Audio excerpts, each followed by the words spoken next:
श्रावण आलाय, घरात सत्यनारायणाची पूजा करताय. मग सत्यनारायणाचा प्रसाद अशा बाउलमधनं देण्याच्या ऐवजी अशा बाउलमधनं दिला तर चला तर शिकूया आज हा केळीच्या पानापासूनचा एकदम सोपा द्रोण कसा करायचा. चला सुरू करूया. केळीचे पान स्वच्छ धुवून त्याची मधली शीर काढून घ्यायची आहे आणि दोन्ही भाग एकावर एक ठेवायचे.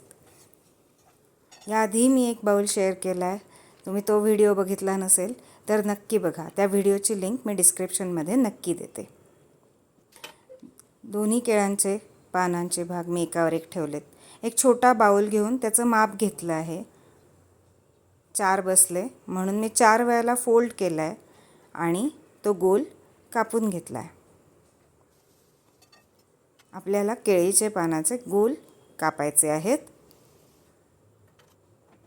जितकी द्रोण तुम्हाला करायचे आहेत तितके तुम्ही केळीचे पानं एकावर एक ठेवून, पण मीडियम साईजच्या पानामध्ये साधारण 5 ते 6 द्रोण होतात. बघा अशा प्रकारे छान गोल तयार झाला आहे. असा केळीच्या पानाचा एक गोल आणि टूथपिक एवढंच साहित्य आपल्याला लागणार आहे. एक कट करून घेतला तिरका केळीच्या पानाला आणि पान उलटं करून ते अशा प्रकारे फोल्ड केलं आणि त्याला टूथपिक लावून घ्यायची आहे. सिंपल, एकदम झटपट होणारा आणि एकदम इझी अशातला हा प्रकार आहे.